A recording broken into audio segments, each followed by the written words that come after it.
Hello guys, कैसे आप लोग? आशा अच्छे होंगे। आप लोगों की पढ़ाई अच्छी चल रही होगी। आप सब लोगों का एक बार फिर से आपके अपने ऑनलाइन प्लेटफॉर्म प्रयाग एकेडमी में बहुत बहुत स्वागत है। हम लोग आज उत्तराखंड संयुक्त पीएचडी प्रवेश परीक्षा जो Shri Dev Suman university, Kumaon university, Uttarakhand open university और शोभन सिंह जीना विश्वविद्यालय, इनके लिए कंबाइंड रूप से हुई थी।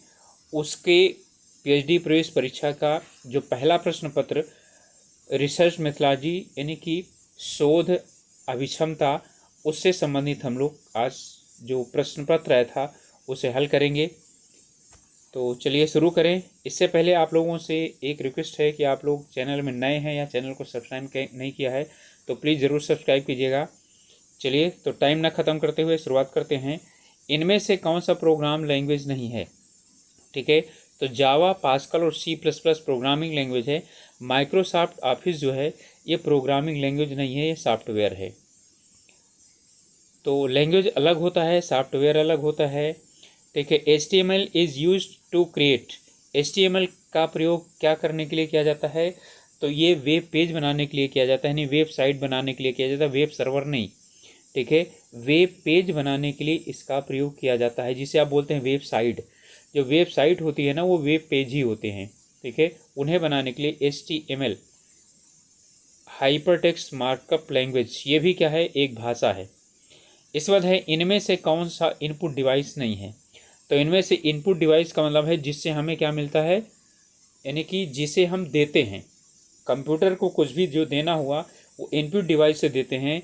तो हम माइक्रोफोन से बोल रहा हूँ मैं, तो क्या हो रहा है वो, यानी कि इसमें टेप हो रहा है। जॉयस्टिक से भी, कीबोर्ड से भी हम देते हैं, लेकिन मॉनिटर हमें देता है, यानी कि जो हमें दिखाता है उसे हम बोलते हैं क्या? Output device. ठीक है, तो ये है आउटपुट डिवाइस। ओके, ये आउटपुट डिवाइस आपका मॉनिटर है। ओके, तो जैसे प्रिंटर है तो वो भी आउटपुट डिवाइस है, लेकिन स्कैनर प्रिंटर जो है वो आउटपुट डिवाइस नहीं है, वो इनपुट आउटपुट दोनों डिवाइस है। इनमें से एक ओपन सोर्स सॉफ्टवेयर है। ठीक है, तो इनमें ओपन सोर्स सॉफ्टवेयर है मोजिला फायरफॉक्स, जो आपका गूगल है, ये ओपन सोर्स सॉफ्टवेयर हैं जिन्हें आप फ्री ऑफ कास्ट बिना खरीदे हुए क्या कर सकते हैं, इनको आप डाउनलोड कर सकते हैं। उन्हें बोला जाता है ओपन सोर्स सॉफ्टवेयर। जिन्हें आपको खरीदना पड़े, ठीक है, उन्हें ओपन सोर्स सॉफ्टवेयर नहीं कहा जाता है। इसे कोई भी जो है डाउनलोड कर सकता है। इनमें से कौन सा सर्च इंजन नहीं है? तो गूगल, याहू और विंग सर्च इंजन है। जो क्रोम है ये सर्च इंजन इसमें आपका नहीं है। ओके, तो which is not a search engine, तो सर्च इंजन कौन सा नहीं है? तो क्रोम सर्च इंजन नहीं है। ओके, चलिए अगला क्वेश्चन देखते हैं। तो अगला प्रश्न है, छठवां प्रश्न, शोध प्रक्रिया में हाइपोथेसिस सूत्रीकरण किस स्टेज में होता है? Which stage the research process involve the formulating of hypothesis? तो हाइपोथेसिस फार्मूलेटिंग किस में होता है? थर्ड में होता है। फोर्थ स्टेज में जो हाइपोथेसिस होता है उसका एनालिसिस किया जाता है। फोर्थ स्टेज में होता है स्टेज ऑफ ये एनालिसिस ऑफ हाइपोथेसिस होता है। इसमें है अगला प्रश्न कि रिसर्च फ्रेंच के किस शब्द से बना हुआ है? तो यहाँ पर एक प्रश्न ये खुद भी है कि रिसर्च किस शब्द से बना हुआ है, तो फ्रेंच शब्द से बना हुआ है। तो फ्रेंच शब्द का जो RECERCH ये जो शब्द है, ठीक है, बी वाला उत्तर होगा आपका। इसी से क्या है, ये निकला हुआ है। प्रयोगात्मक अध्ययन पर आधारित होता है। ठीक है, प्रयोगात्मक जो अध्ययन होता है वो किस पर आधारित होता है? वेरिएबल, प्रतिकृति, अवधारणा या सर्वे। ठीक है, तो ये किस पर डिपेंड करता है? ये कुछ पैरामीटर होते हैं, कॉन्सेप्चुअल पैरामीटर होते हैं, उन पर क्या होता है, ये आधारित होता है। बेसिक शोध क्या कहलाता है? बेसिक शोध का दूसरा नाम पूछ रहा है, तो इसे बोलते हैं fundamental research. Basic research is also known the fundamental research, यानी आधारभूत शोध होता है इसका नाम। तो नाइन्थ का आंसर हो जाएगा बी, तकनीकी रिपोर्ट को क्या कहा जाता है? तकनीकी रिपोर्ट को क्या कहा जाता है? तो तकनीकी रिपोर्ट को ही क्या कहा जाता है? थीसिस कहा जाता है। ओके, तो technical report is known as the thesis. एक टाइम शोध लागू होता है, एक टाइम यानी वन टाइम रिसर्च, ये नाम है रिसर्च का, अ टाइप ऑफ रिसर्च, ठीक है, और इज अप्लीकेबल, ठीक है, ऑन द डायग्नोस्टिक रिसर्च, ठीक है, ये डायग्नोस्टिक जो समस्याएं होती हैं उस पर क्या होता है? लागू होता है, यानी निदानात्मक जो है समस्याओं पर ये लागू होता है, सिर्फ एक बार अप्लाई होता है, फिर उसके बाद ये क्या हो जाता है? समापन हो जाता है। प्रायोगिक शोध में निम्न प्रक्रिया की ज़रूरत नहीं होती है, यहाँ पर ज़रूरत नहीं आएगा, ठीक है, यहाँ इंग्लिश में लिखा हुआ है नॉट, इसमें कट गया है तो नहीं होती है, यहाँ देखिए नॉट नीडेड, ठीक है। तो ऑब्जर्वेशन होता है, अवलोकन होता है, बिल्कुल होता है, ठीक है। तो यहाँ पर ऑब्जर्वेशन यानी अवलोकन बिल्कुल होता है।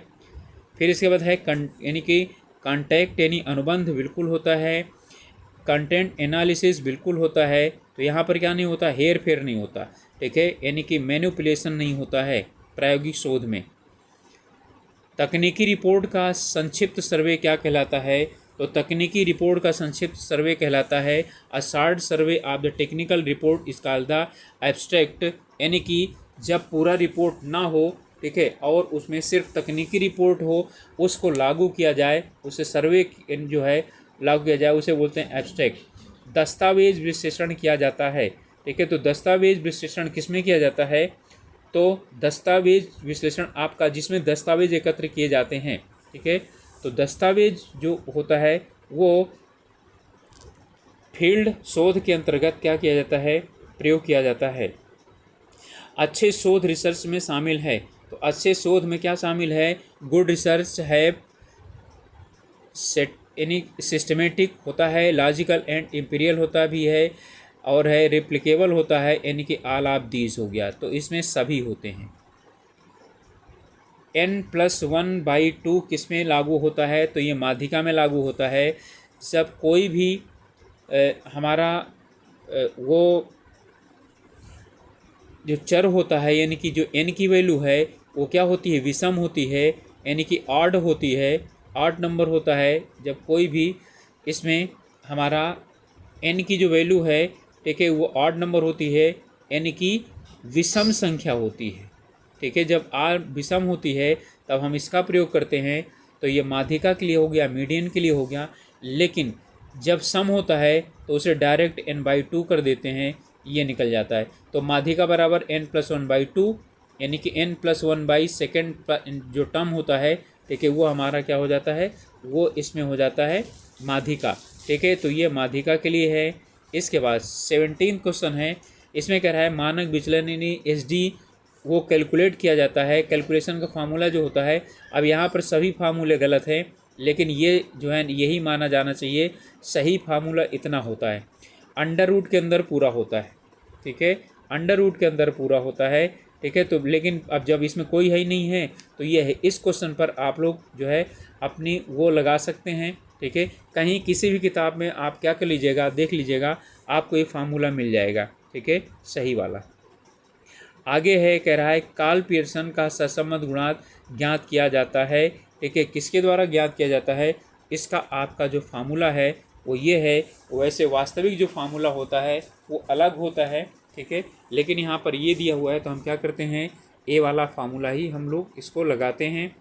इसके बाद नेक्स्ट है, इसमें ओके, एक चीज़ और भी बता रहा हूँ मैं, ये आपका जो है फर्स्ट पेपर है और ये डी सीरीज़ है, ठीक है, ये डी सीरीज़ से संबंधित है।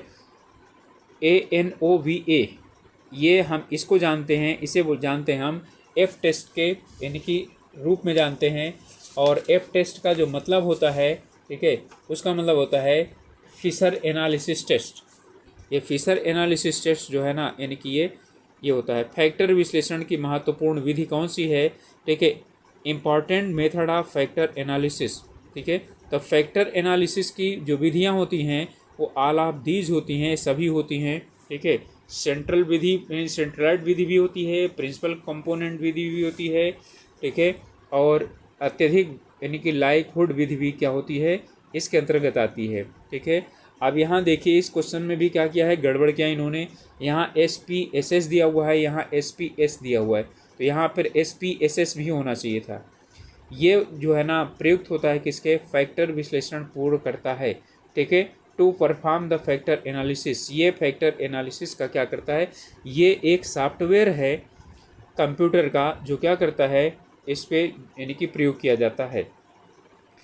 इसके बाद नेक्स्ट है UGC के नियमानुसार साहित्यिक चोरी, ठीक है, थीसिस में सर्वाधिक हो सकती है, किससे अधिक से अधिक हो सकती है, तो as per UGC maximum permissible, ठीक है, प्लेगमरिज्म इस थीसिस इज 10%, 10% से ज़्यादा नहीं हो सकती है, ठीक है, तो ये 10% ही होती है, 10% से ज़्यादा नहीं हो सकती है, ठीक है, और ये 3% नहीं है, 3 मिनट तक है। यदि कोई वीडियो है तो उसे आप 3 मिनट तक का क्या कर सकते हैं, जो है उसकी नकल कर सकते हैं। इन दोनों में 10% या 3 मिनट जो भी कम होगा, ठीक है, वही क्या हो जाएगा, यानी स्वीकार किया जाएगा।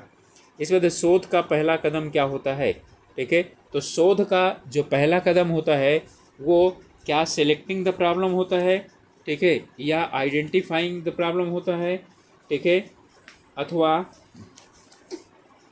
ठीक है इसमें है सर्चिंग अ प्रॉब्लम होता है, ठीक है, या जो है इसमें आपका फाइंडिंग अ प्रॉब्लम, ठीक है, या हम हिंदी में देखते हैं कि समस्या का चयन या समस्या का ज्ञान होना, ओके, या जो है ना समस्या की खोज और समस्या की पहचान, ठीक है, तो इसमें जो है यानी कि सबसे पहले हमारा जो आता है उसमें हम खोजते हैं कि आखिरकार जो समस्या है वो क्या है, ठीक है, तो यहाँ जो सबसे पहला जो यानी हमारा स्टेप होता है वो होता है आइडेंटिफाइंग द प्रॉब्लम, कौन सी प्रॉब्लम है, ठीक है, तो यहाँ पर वो समस्या का ज्ञान होना।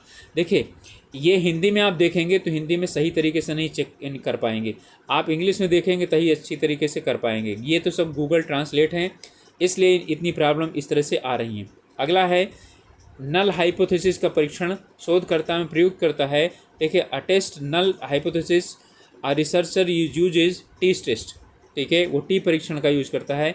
बिब्लियोग्राफी मदद करता है, ये किसके लिए, दोज इंटरेस्टेड इन द यानी कि फर्दर रिसर्च, जो आगे शोध के इच्छुक होते हैं उन्हें बिब्लियोग्राफी क्या करता है, काफ़ी ज़्यादा मदद प्रदान करता है। फिर है अध्ययन जिसमें शोधकर्ता प्रभाव का पता लगता है, इसे इंग्लिश में पढ़ेंगे तभी समझ में आएगा।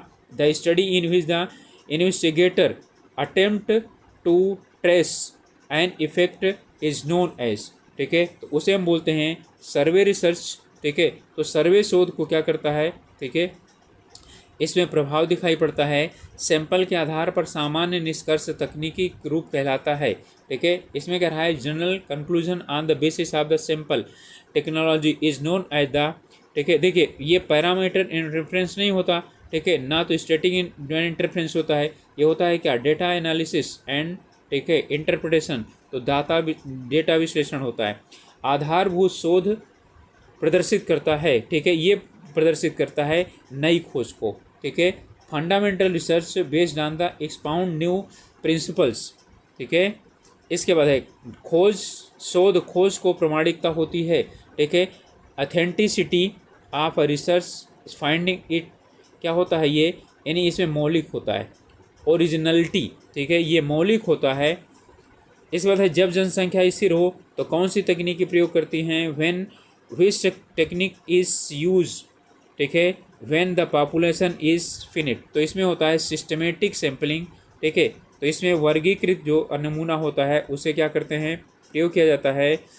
इसके बाद आता है विच कोरिलेशन कोएफिशिएंट, यदि आप इंग्लिश में पढ़ेंगे तब समझ में पाएंगे, हिंदी में सही तरीके से नहीं समझ पाएंगे।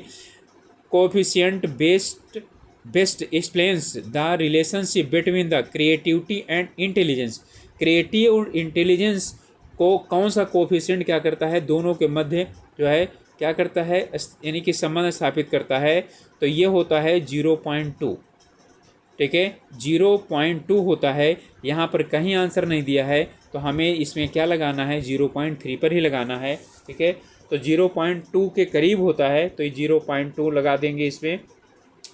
आप इस पर क्या कर सकते हैं, अपना क्वेश्चन रेज कर सकते हैं यदि आपका क्वेश्चन गलत है तो। The research which is exploring a new fact, जो नया फैक्ट खोजता है, through the study of the past is called historical research. ठीक है, ऐतिहासिक शोध वो होता है जो नई खोज करता है और पूर्व के आधार पर। नल हाइपोथेसिस क्या होता है, what is the null hypothesis? इसमें होता है कि जब दो जो होते हैं हमारे क्या बोलते हैं वेरिएबल होते हैं, उनमें कोई डिफरेंस ना हो, तो when there is no difference between the variable, तो जहाँ पर वेरिएबल में अंतर ना हो, हमारा आंसर हो जाएगा सी। एक्शन शोध, एक्शन रिसर्च क्या होता है? अब इस पर भी आप लोग क्या कर सकते हैं, यानी वो क्वेश्चन रेज कर सकते हैं, क्योंकि इसका सिर्फ यही नहीं होगा, बाकी सब सही है। ठीक है, तो तुरंत समस्या समाधान भी होता है, अप्लाइड रूल्स भी होता है, तेज शोध भी होता है। तो क्या होता है, तुरंत समस्या समाधान, ठीक है, के लिए हम क्या करेंगे, इसमें लगा देंगे। और we use the factorial analysis. देखिए, फैक्टोरियल एनालिसिस कब यूज़ करते हैं, कारक विश्लेषण कब यूज करते हैं, ये है इसका मतलब। ठीक है, अब इसका हम जो प्रयोग करते हैं, ठीक है, वो किस में करते हैं, इसे हमें बताना है। ठीक है, जब क्या होता है, अनेक वेरिएबलों में अंतर जानना होता है, टू नो द डिफरेंस, ठीक है, अमंग द मेनी वेरिएबल्स। इसके बाद है शोध समस्या संभव होती है जब, ठीक है, शोध समस्या संभव कब होती है, ये क्वेश्चन भी गलत है, इसे क्या कर सकते हैं आप लोग, रेज कर सकते हैं। यहाँ देख लिए क्या लिखा हुआ है, वह यह शोधकृत ना हो। ठीक है, तो यह क्या है, इट इज़ रिसर्चेबल। ठीक है, तो यह शोधकृत ना हो, अर्थात इसमें क्या हो, शोध नहीं किया जा सकता। हिंदी में तो आंसर ये हो जाएगा, इंग्लिश में इसमें से कोई सा भी नहीं होगा, तो आप क्या कर सकते हैं, इट इज़ नॉट रिसर्चेबल। ठीक है, ये जो है ना, यानी कि रिसर्चेबल ना हो तभी क्या हो जाए, ये समस्या नहीं होती है। ठीक है, चलिए नेक्स्ट है, प्रायोगिक शोध की प्रक्रिया में नहीं होना चाहिए। तो प्रायोगिक शोध की प्रक्रिया में, एक्सपेरिमेंटल रिसर्च में क्या नहीं होना चाहिए, तो मैनिपुलेशन एंड रिप्लिकेशन, यानी कि हेर फेर और प्रतिकृति नहीं होनी चाहिए। ओके, इसके बाद इसमें है कि जब शोध समस्या विषम जनसंख्या से संबंधित हो तो व्यावहारिक नमूना विधि होती है, यानी कि अब यानी निश्चित जनसंख्या और विषम जनसंख्या, तो उसके लिए होता है क्लस्टर एना सैम्पलिंग। ठीक है, व्हेन यानी कि हेट्रोजेनियस पॉपुलेशन हो, तब हम क्या उनसे लेते हैं, तो क्लस्टर सैम्पलिंग लेते हैं। क्लस्टर सैम्पलिंग ये होता है, इसमें एक जो समाज है उसे कई पार्ट में डिवाइड कर देते हैं, यहाँ से सैम्पलिंग, यहाँ से सैम्पलिंग, यहाँ से सैम्पलिंग, सब जैसे सैम्पलिंग ले लेते हैं, वही क्लस्टर हो जाता है, यही क्लस्टर सैम्पलिंग कहा जाता है। नमूने के आधार पर सामान्य निष्कर्ष को तकनीकी रूप से कहते हैं। तो नमूने के आधार पर, यानी कि इसको हम बोलते हैं सांख्यिकी अनुमान, स्टैटिस्टिकल इंटरफेरेंस बोला जाता है। निम्न में से कौन संभावना नमूना नहीं है? ठीक है, अब यहाँ पर फिर से देख लीजिए, संभावना यानी प्रोबेबिलिटी सैम्पलिंग, यानी कि इसमें ये होता है कि इसमें कोई ना कोई क्या हो, चुन लिया जाए। ठीक है, तो इसमें होता है किसी हर एक के, जब किसी के भी चुनने की बराबर संभावना होती है, ठीक है, तो उसमें क्या होता है, उसे हम बोलते हैं प्रोबेबिलिटी सैम्पलिंग। ठीक है, तो यहाँ पर है वर्गीकृत जो नमूना होता है, ये इसके अंतर्गत नहीं आता है। ठीक है, तो सिस्टमेटिक सैम्पलिंग जो होता है वो प्रोबेबिलिटी यानी सैम्पलिंग के अंतर्गत नहीं आता। हाइपोथेसिस सूत्रीकरण में किसकी आवश्यकता नहीं होती? ठीक है, तो इसमें किसकी आवश्यकता नहीं होती? सर्वे, ऐतिहासिक सामग्री और प्रायोगिक अध्ययन, नॉर्मेटिव अध्ययन। फॉर्मुलेशन ऑफ हाइपोथेसिस में नॉट बी रिक्वायर्ड, यानी कि जो हमारा वो है हाइपोथेसिस है, ठीक है, उसके फॉर्मुलेशन के लिए किस चीज़ की जो है यानी कि ज़रूरत नहीं पड़ती है। ठीक है, तो इसमें जो है यानी किस चीज़ ज़रूरत नहीं पड़ती, तो यहाँ पर हमारा दिया हुआ है सर्वे, ऐतिहासिक सामग्री, प्रायोगिक अध्ययन और नॉर्मेटिव अध्ययन। ठीक है, तो इसमें हमारा सर्वे, हिस्टोरिकल यानी material, experimental studies and normative studies, तो इसका हो जाएगा हिस्टोरियल मटेरियल। ठीक है, तो ऐतिहासिक सामग्री से हमारा हाइपोथेसिस से सूत्रीकरण में कोई लेना देना नहीं होता है। ओके, नेक्स्ट है वह शोध जो नियमों से क्षेत्र कार्य में स्पष्ट विचार के लिए यानी साथ समस्या पर कार्य, ठीक है, यानी करता है। इसे आप इंग्लिश में पढ़ें तो ज़्यादा समझ में आ जाएगा। Research that applies the law at the time of field study, यानी फील्ड स्टडी की बात कर रहा है। फील्ड स्टडी में आप यानी कि नियमों को लागू करता है to draw more and more clear idea about the problem is. ठीक है, अब यहाँ पर applied research, experimental research, action research और थियोरेटिकल रिसर्च। ठीक है, तो इसमें आपका हो जाएगा एक्शन रिसर्च। क्रियात्मक शोध में जो है ये अधिक से अधिकाधिक प्रयोग किया जाता है। पहला वेब ब्राउज़र कौन सा था? तो वर्ल्ड वाइड यानी www वर्ल्ड वाइड वेब था। ठीक है, पहला हमारा वो। इस बात है इनमें से कौन सा सामाजिक नेटवर्क है? ठीक है, तो सामाजिक का मतलब है सोशल नेटवर्क कौन है? तो अमेजन जो है ना, ये तो आपका सामान खरीदने का है, ईबे भी सामान खरीदने का है, और ये जीमेल यानी जो है ना मेल ईमेल की जो है ना प्रोवाइड करने का है। अब आपका बचा ट्विटर, जिसे अब एक्स के नाम से जाना जाता है। तो हमारा आंसर हो जाएगा सी। www का अर्थ क्या है? ठीक है, तो इसका होता है, अभी ऊपर था वर्ल्ड वाइड वेब। ठीक है, तो वर्ल्ड वाइड वेब ये तो नकल ही करवा दिया इसने खुद आपको। इनमें से कौन सा वेब ब्राउज़र नहीं है? ठीक है, तो इसमें वेब ब्राउज़र कौन सा नहीं है? इसमें वेब ब्राउज़र हमारा फेसबुक नहीं है, ये सोशल नेटवर्किंग है। ठीक है, ये सोशल। वैसे ही इस क्वेश्चन पर भी आप लोग रेज उठा सकते हैं। वेब ब्राउज़र फायरफॉक्स भी नहीं है। ठीक है, क्रोम जो है ना वेब ब्राउज़र है, सफारी वेब ब्राउज़र है, बस ये दो हैं। ये दो आपके यानी ए भी आंसर हो सकता है, डी भी आंसर हो सकता है। मैं इसलिए बोल रहा हूँ कि आप लोग इन पर जो है क्वेश्चन उठा सकते हैं, रेज कीजिए, क्योंकि यदि आपने इसमें फायरफॉक्स लगा दिया है, फेसबुक नहीं लगाया है, तो जो फेसबुक लगाया है उसे 1 नंबर मिल जाएगा, लेकिन आपको नहीं मिलेगा। पर जब आप ये बता देंगे कि फायरफॉक्स और फेसबुक दोनों हैं इसके, ठीक है, तो या तो इसे डिलीट करेगा या तो फिर दोनों को नंबर देगा। ठीक है, तो डिलीट करेगा तो भी आपको फ़ायदा होगा, और नंबर देगा तो भी आपको फ़ायदा होगा। ठीक है, अन्यथा फ़ायदा उनको होगा जिन्होंने क्या किया है, सिर्फ फेसबुक में लगाया है। नेक्स्ट है URL से तात्पर्य क्या होता है? तो यूनिफॉर्म रिसोर्स लोकेटर जो है ये होता है। USB का कंप्यूटर में पूरा नाम क्या है? तो USB का पूरा नाम है यूनिवर्सल सीरियल जो बस होता है। ठीक है, ये होता है यूनिवर्सल सीरियल बस। ठीक है, ये होता है तो यूनिवर्सल सीरियल बस। इनमें इंग्लिश में और हिंदी में कोई खास है नहीं, सभी चीज़ें हिंदी में भले लिख दिया है लेकिन इंग्लिश ही है। और इसमें है वेब पेज पते का नाम क्या होता है? तो इसे बोलते हैं हम URL। ठीक है, तो वेब पेज एड्रेस होता है URL, डोमेन नहीं होता। डोमेन नेम जो होता है, ठीक है, वो इसका जो है ना वेब पेज पता नहीं होता है। लास्ट क्वेश्चन है, आप लोगों से रिक्वेस्ट है कि अभी तक आप लोगों ने यदि चैनल को सब्सक्राइब नहीं किया है, चैनल में नए हैं तो ज़रूर सब्सक्राइब कीजिए, अपने ग्रुप्स में शेयर कीजिए, जिससे कि लोग यदि हम लोगों के साथ कुछ जुड़ना चाहें तो जुड़ सकते हैं। आप लोगों को इसी तरह से आप इन्फॉर्मेटिव इसमें मिलते हैं। आप लोगों को रिसर्च से संबंधित जो MCQ वगैरह चाहिए तो इसमें पढ़े हुए हैं, आप लोग जो है इसी जो है चैनल है वहाँ पर आप लोग उसे देख सकते हैं। ओके, तो कंप्यूटर वायरस क्या है? तो व्हाट इज़ कंप्यूटर वायरस? तो ये एक सॉफ्टवेयर होता है जो कंप्यूटर में पड़े हुए यानी कि डेटा को नुकसान पहुंचाता है, चोरी करता है, आदि कुछ भी करता है। ठीक है, तो इसे बोलते हैं यानी कि कंप्यूटर वायरस एक प्रकार का सॉफ्टवेयर होता है। ओके, तो गाइस हमने कोशिश किया है कि इसे 100% एक्यूरेट आंसर दिया जाए आपको, और 1-2 क्वेश्चन हो सकता है कि उसमें कुछ जो है वो आपका कुमाऊं यूनिवर्सिटी अलग दे, लेकिन जो क्वेश्चन बोला है यदि आप लोग गलत है तो उस पर ज़रूर रेज कीजिएगा आप लोग। ओके, मिलेंगे अगले वीडियो में, तब तक के लिए आप लोग अपने पढ़ाई अच्छी तरीके से कीजिए। ठीक है, और स्वास्थ्य का ध्यान रखिए। Okay, all the best.